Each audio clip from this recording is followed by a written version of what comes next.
Greg Hackney is with us. Greg, welcome to the Taiwan On podcast series. Good to be here.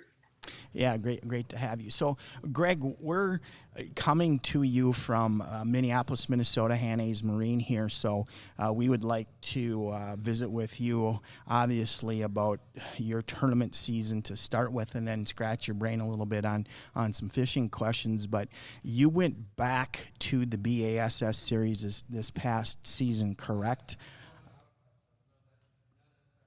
That is correct. Yep, and talk about why you came back and how your season went. I know you qualified for the Classic again. Talk about your season a little bit, if you would.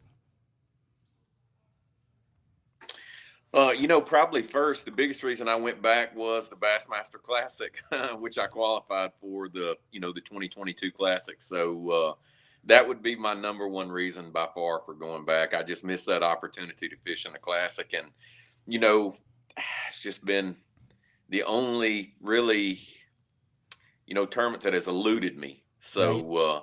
I really started off having a good season this year, and, kind of had a rough spell in the middle, but all in all, it was a great season, and it was just really felt good to be back at Bass. That's awesome. That's awesome. And, it was cool, Greg. I got a chance to follow your season a little bit on the Kings of Bass series. Talk about that series a little bit, if you would. That's really a fun deal. Like, Strike King and Lose started that deal last year. And the cool thing about it is you get to see life on tour. Like, you truly get to see, what guys go through, whether they fish in, places they stay all over the country, what they eat. You're part of that life.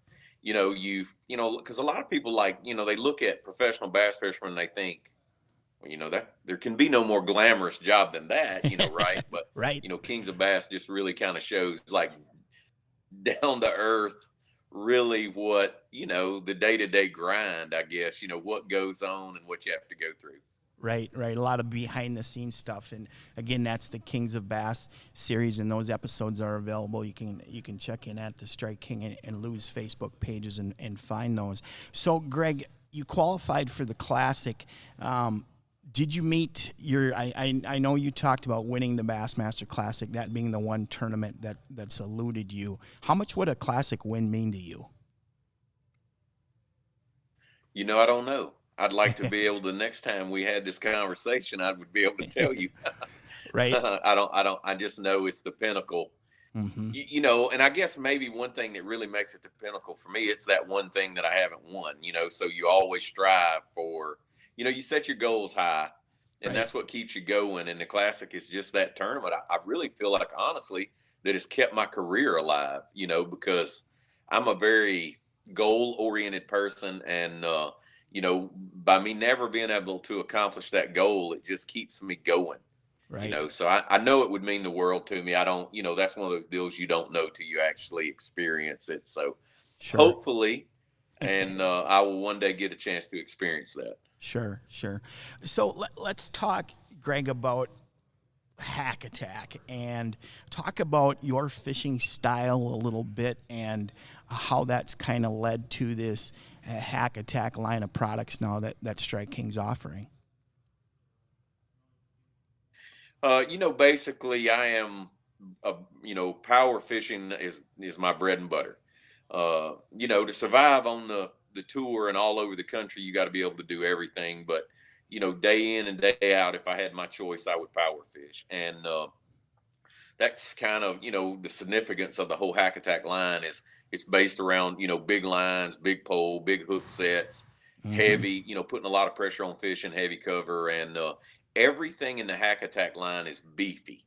And what I mean by that, heavy wire hooks, just heavy weed guards, this is not, this is something you throw in the heaviest cover out there, and you're able to put, as much pressure on a fish as you need to get that fish out of cover. And, basically even from my rod and reels to, the baits, they were all designed around that type of fishing, because that's, I like to get jacked up. I'll be honest with you, fishing, that adrenaline rush you get, and then, and a lot of times when you get that adrenaline rush, you put so much pressure on your tackle, you need tackle to withstand, the output Right. that you're putting on that stuff. But so that whole hack attack deal, just kind of goes hand in hand. Sure, sure. Let's talk about the Hack Attack jig. That's a jig. I'll be honest. My two favorite jigs right now. I'm using the Hack Attack when I'm fishing.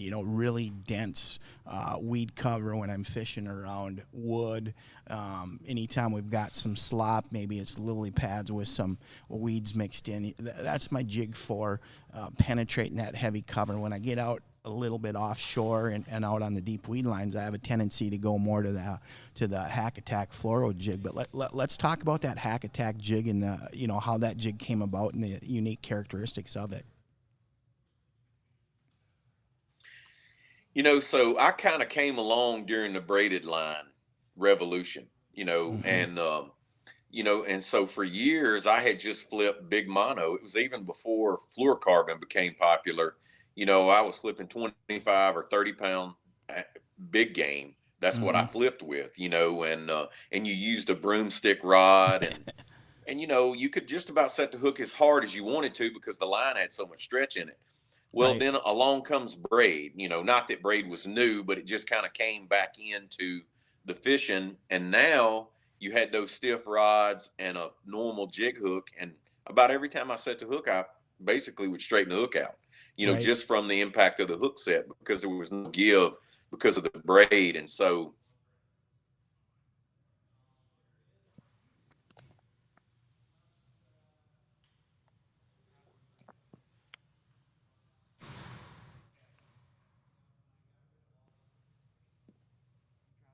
Okay. We lost Greg. We'll get him back momentarily.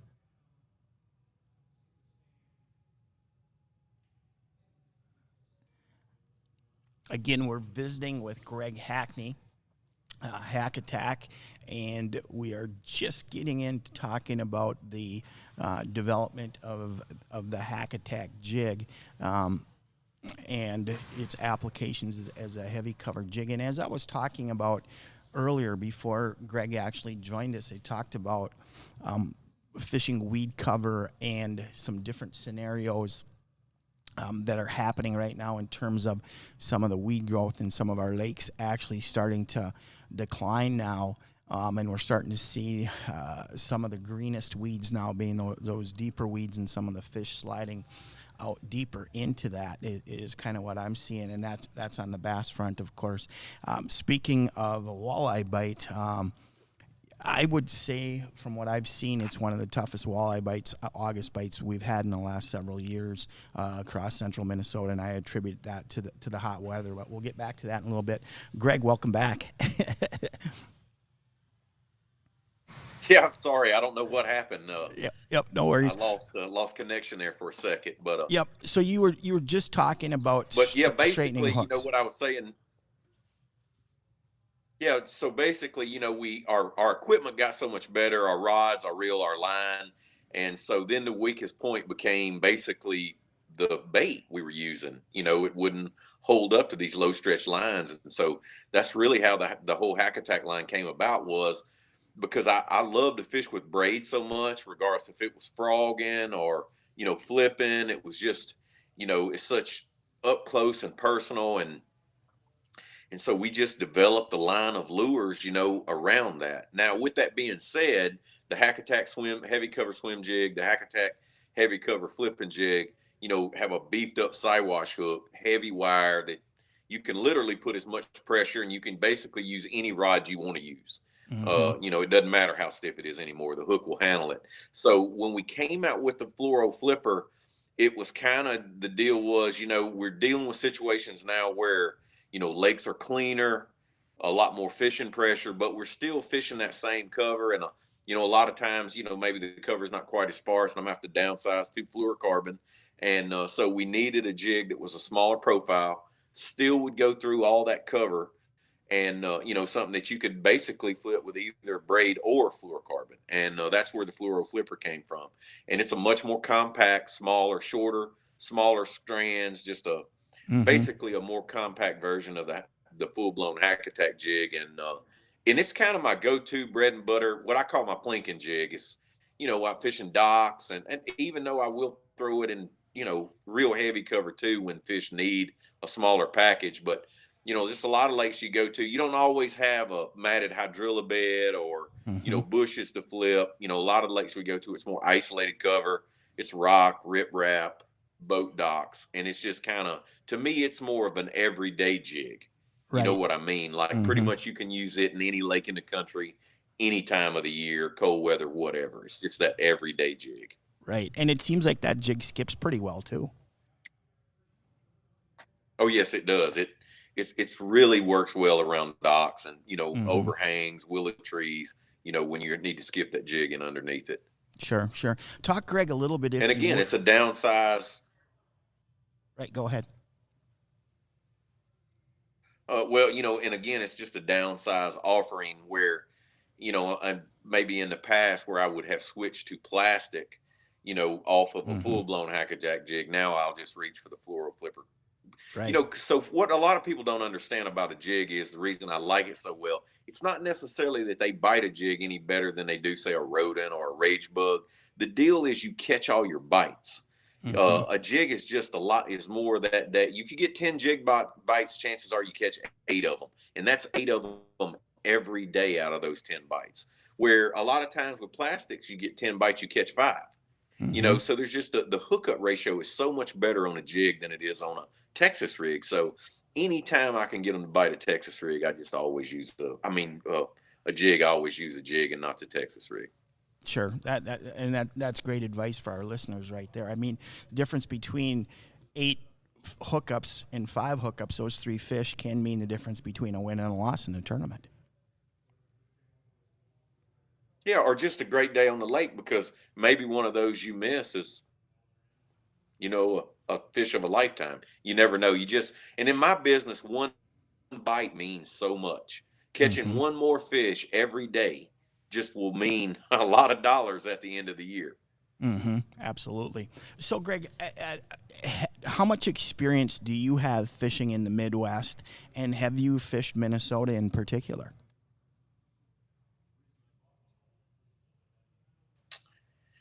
Minnesota is one of my favorite places to fish. I fished several MLF Cup events there. We've been to, let me see, we fished 2 postseason. Mm-hmm. I think we had 2 Bassmaster postseason events on Mille Lacs. Right. Yep. I got to fish, basically the headwaters of the Mississippi River there in Mm-hmm. a couple, Pokegama. Pokegama. Yep. That was one of my favorite lakes there that we fished some Major League Fishing Mm-hmm. Cup events on. And then and then of course the few times we've been to Mille Lacs, which is probably honestly one of the greatest big smallmouth lakes in the country, for catching a world-class smallmouth. Right. Sure. Sure. So when you were up on Pokegama, were you fishing jigs up there?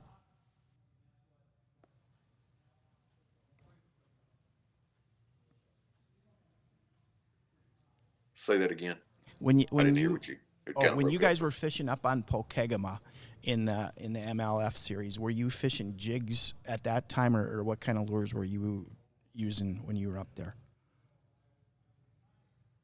Honestly, what worked for me in those events were I caught the majority of my fish on a KVD jerkbait. Oh, okay. Caught both largemouth and smallmouth. It was the time of year we were there in the fall, and they were chasing. Most of the fish seemed to be feeding on little yellow perch. Sure. Like yellow perch fry, or from that year's spawn. Mm-hmm. Seemed to be the deal. And that jerkbait was really every lake because I won. So our first round we were on Pokegama, and then our second I won the sudden death round on Trout Lake. I remember the name of both of those I jerkbait, and I ended up finishing for the whole week. I think I ended up finishing 3rd, and we went to some lake, maybe Turtle Lake. I just remember it was like a place where you ought to see a Sasquatch. We drove for miles down a dirt road to get to it, through some really heavy forest, and I expected to see a Yeti run across the road before we got to the lake, but it was cool lake too. Mm-hmm. Okay. So from your experience in fishing, in the northern part of the world where we have deep weeds, we have deep coontail, we have cabbage, we have milfoil, and now a lot of clear water with the spread of zebra mussels across a lot of the waters across the Midwest. So let's talk about line choices. I know that you're a braided line guy, but do we need to fish fluorocarbon in that clear water so that the fish don't see our line, they're not spooked by our line? And give us Greg Hackney's opinion on that.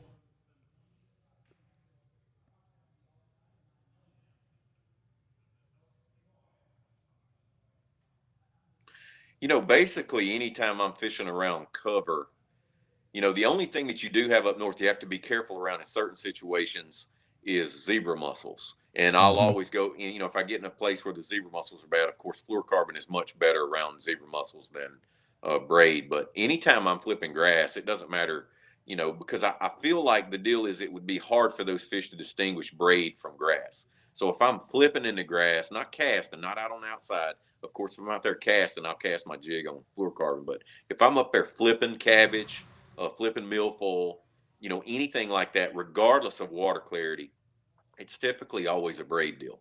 I just don't think those fish can distinguish that braid. This looks like a piece of grass. Basic just looks like a stem of grass. If you look at a milfoil stalk, it's just a solid line, which, and I color my braids. So, either green or brown, depending on the color of the water. And, Mm-hmm. I just don't think those fish see it. So again, I use whatever line I feel like will make me the most efficient. And Mm-hmm. typically, how I pick line size is what bait am I throwing? Of course, if I'm drop shot and I need 6 or 8, because that's what in that same situation, if they're biting a 1 ounce jig, they'll bite it on braid or they'll bite it on 20-pound fluorocarbon because it does not change the action of the lure. Mm-hmm. So a lot of times, like even fishing off colored water, if I'm throwing a drop shot or a shaky head, again, I still have it on light line because I need the action out of the lure. Mm-hmm. So that's how I kind of pick my line size. A 1 ounce jig, a half ounce, a 3/4, all do well on big line. You get the same action out of them. So there's no benefit to dropping down to say, but in that same scenario, if you're throwing a 4-inch worm and you want it to be act like it should, you need it on 6 or 8. So that's kind of my deal with, picking line size, whatever action, kind of how you pick your line. Sure, sure. Good. So we have a question. This comes from Travis Peterson. I'm guessing this is our friend Travis Peterson from Bemidji, Minnesota. And Travis is one of the hot sticks in the state of Minnesota right now on the tournament circuit. And Travis's question, Greg, is what's your favorite jig trailer?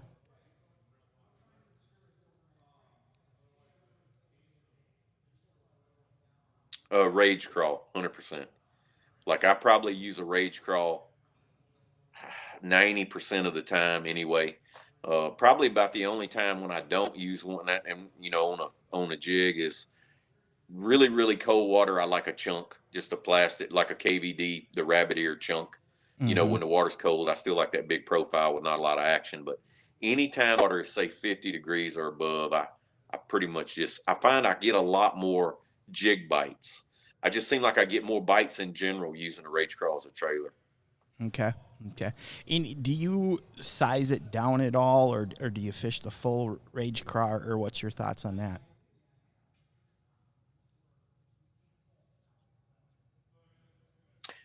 Typically what I do is bite off the first 2 segments. That's Okay. just kind of a typical deal I start. I basically, and I trim my jig skirt to where, basically just the leg, you don't want anything touching the legs to impede the action. But I like my bait to be compact. Even on a full size hack attack flipping jig, I want it to be beefy, but I don't want it to be long. I don't want to entice that fish, especially smallmouth, so bad to bite the legs if you Mm-hmm. leave too much. So you just want the working action hanging outside the skirt. Um, so I basically typically 2 segments on a regular rage crawl. Okay. Now if I'm flipping a lobster, if it's a situation where I want a giant trailer, I'm using a rage lobster, I might, I'll bite off, maybe 3 sometimes to make it more compact. And that Okay. is a favorite bait of mine too, is that rage lobster, because and the other thing a rage crawl does is it slows your rate of fall. So a lot of times you can get by with a 3/4 ounce jig where you normally would throw a half, because that rage crawl slows down the rate of fall so much. Okay, good, good. How about in the summer, Greg? Do we want heavier jig, faster fall to trigger that reaction bite, or would you still rather have that slower fall?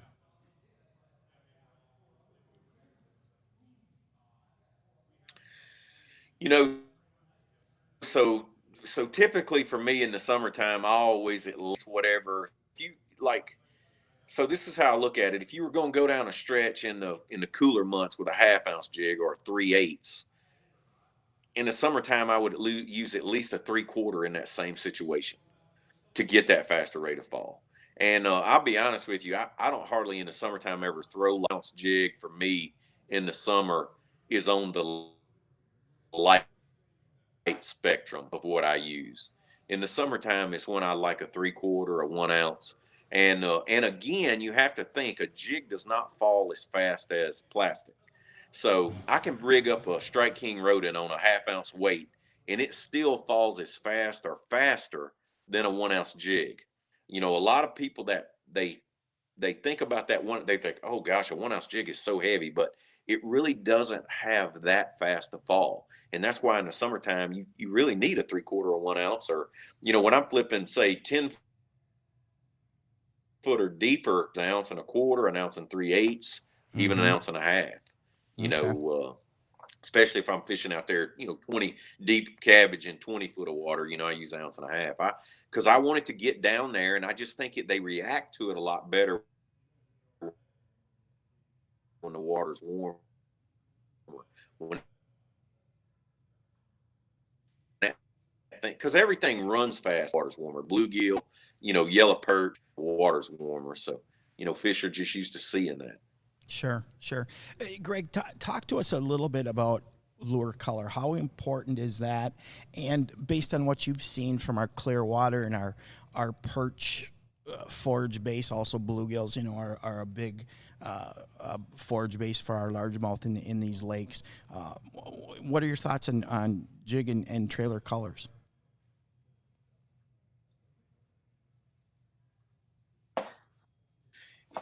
You know, f- it's one of those deals that, fish will bite what I call the wrong color.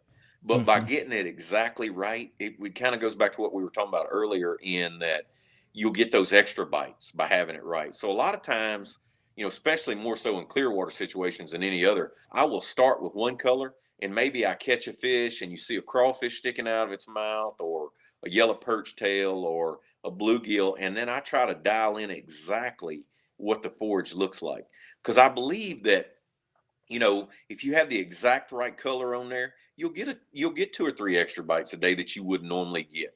But again, a fish a lot, gin clear water fish will bite a black and blue jig. They've bit thousands of them for 100 years, but Right. still, by tweaking that color and getting it just right, it'll get you some extra bites. I find it's really important. Okay, so if they're on if the fish are feeding on perch, what color in the hack attack line are you going to select?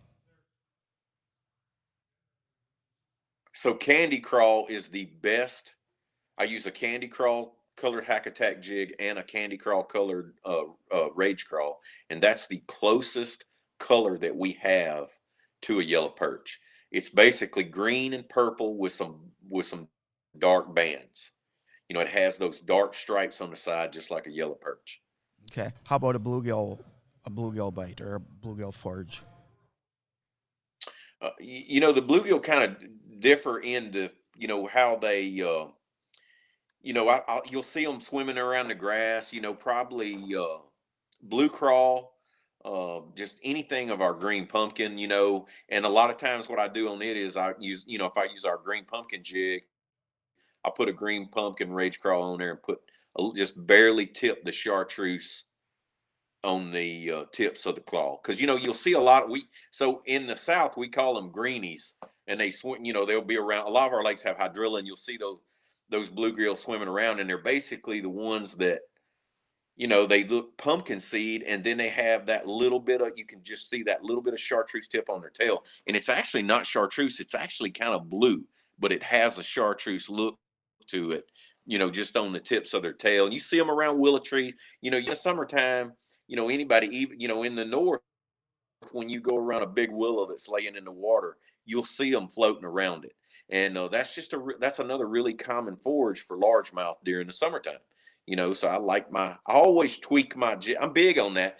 And I don't, confidence catches fish. And so I just feel like a lot of times if I'm confident in what I'm using, I'll catch them. So if I see those bluegill or I see that yellow perch, or it can be, we have a fish here called a goggle-eyed home. It's dark and has a lot of purple on it, and summertime largemouth eat them here. It's a warmouth, basically, is what it is, and it would be, I think y'all's version to it is a rock bass. Sure. Yep. Ours have a little more color than those, but I just try to match whatever. And you know how a lot of times when you're fishing out, especially deep on rocks in the north in the summertime, you'll catch those rock bass. And I know those big largemouth eat those because that's what they eat at home. They eat that here too. So, Sure. they're opportunists. So I just always try to match whatever I think they're eating.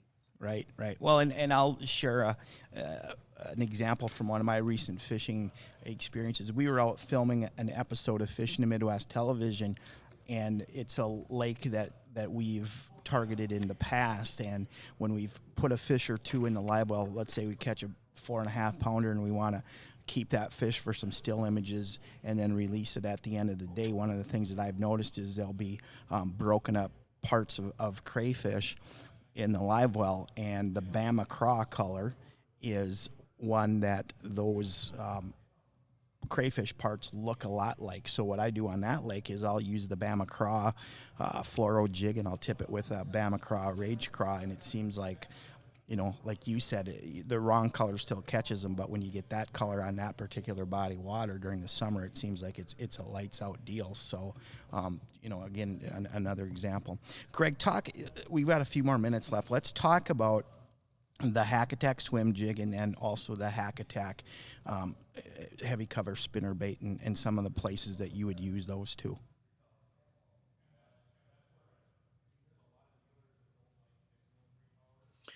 So it's a funny thing, but the Hack Attack swim jig is probably my favorite bait, bar none. So that's one of my favorite ways, if not my favorite way to fish, is to swim a jig. It is just one of the most efficient ways to fish. You typically catch 99% of the fish that bite it, and the cool thing about swimming a jig, regardless, a lot of times you catch fish swimming a jig, you're not even around cover. You don't have to be around cover because it just does such a great job of representing, whatever those fish are eating. But again, it's got a side wash hook in it. I seldom ever throw it on fluorocarbon. It's about 99% of the time I throw it on 50-pound braid. That's my favorite way to rig it up.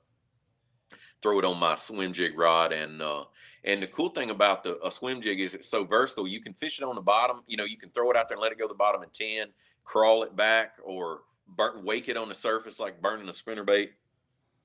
It catches smallmouth and largemouth, but it's just such a fun way to fish. A lot of time the bites are visual. It's so great around lily pad, swimming lily pad, especially this time of the year. I like to throw that half-ounce one, and again, with it, basically, trailer wise, again, a rage crawl is my favorite. But then, sometimes I have found up north you need to downsize sometimes, and I'll put a menace grub on the back of it. And then in other situations, when I'm fishing it deep, I actually like to put the rage swimmer of it. Just holds it down good. But yeah, it's such a fun bait to fish. And again, a lot of times you need a heavy hook on a swim jig because you're on the edge of a pad field throwing as far as you can out in it. And some of those fish, you're having to pull those fish for, 30 yards back through a pad field, so you need a heavy hook because, it's so that it comes with a perfect skirt. And what a perfect skirt does is actually holds the bait up. It draws lots of water. It allows you to reel that bait at a slow rate of speed if you want to, and keep it right on the surface. It just makes it really versatile, and the jig's got a good keeper on it. But again, it really is a fun way to fish. Now the Hack Attack heavy cover spinnerbait I'll be honest with you, was developed for a lot of the lakes we go to in Texas, and the reason for that was that we've spent a period of time on the Bassmaster Tournament Trail going to places like Falcon and Amstead, uh, Fork, where you have a lot of timber, not grass, but timber. And those fish were founders, and you just can't hardly get those fish out. A lot of flooded bodark trees, Mm-hmm. mesquite, and you have to throw that spinnerbait on braid. And it was just to keep from breaking your line. Not that you couldn't catch the fish on fluorocarbon, but those fish would get you around those trees were like they were petrified. So that was the whole idea behind the spinnerbait. Okay. Was now I will tell you this: the majority of the time I throw that spinnerbait on fluorocarbon. Most of the lakes we go to, it has a Okay. great big head on it, and it's weight forward, so it makes it fish deep really well. It's a Mm-hmm. it's a spinnerbait that I love to slow roll. It's great around brush piles, and it's got that big hook, but that hook is recessed. It's kind of compact made. Yep. It's closer to the wire in the head, which makes it really weedless, and it's a great spinnerbait for fishing, crawling through deep brush piles, and it's just a great spinnerbait for fishing deep because that all the weight, if you look how it's made, is up towards the head. None of Mm-hmm. it runs down the hook shank, and Mm-hmm. which just makes that bait dive. Makes that spinnerbait dive. And Right. but And again, it's great around heavy cover. It's just beat. It's like a whole hack attack line. It's just really beefy. sure, sure. Awesome. So, Greg, very last question. Talk about the new signature series of rods. There's three. Greg Hackney in the line, I believe, a 711 flip and stick, a 7.6 pitch and rod, and then your frog rod. Talk about the design of that signature series. Basically, it's something we've worked on for a long time, and so when it came down to the flipping stick deal, there's not one flipping stick for every day. There's so many situations. It could be, we're flipping reeds or I'm flipping mats, and really you don't use the same rod for each. Mm-hmm. There are situations where I'm flipping 20-pound fluorocarbon. I needed that pitching stick for that, and then but I need that 711, flipping stick for weights, mats, big jig, braid, really heavy situations. So it was cool that we were able to do, two rods. I will tell you that 7.6 rod is kind of goes back to like that carbon jig is that everyday rod. I'm casting a big worm on it, structure jig out. Now the frog rod, I kind of split the difference on, and I'll tell you why I did that. On the tournament trail, more times than not, I'm frogging bushes, floating mats, lily pads, not really solid matted grass. So I wanted a rod that was a little bit lighter. I wanted a Mm-hmm. rod that I could still throw in frog in mats with, but I wanted one that I could skip that frog under docks and willow trees. And more times than not, 90% of the time, I just find myself frog fishing that type of cover. Sure. And so I needed a rod that was for that every day that would not wear you out. I didn't want a 7.6 broomstick, to throw around docks and bushes with. So they built me a 7.3.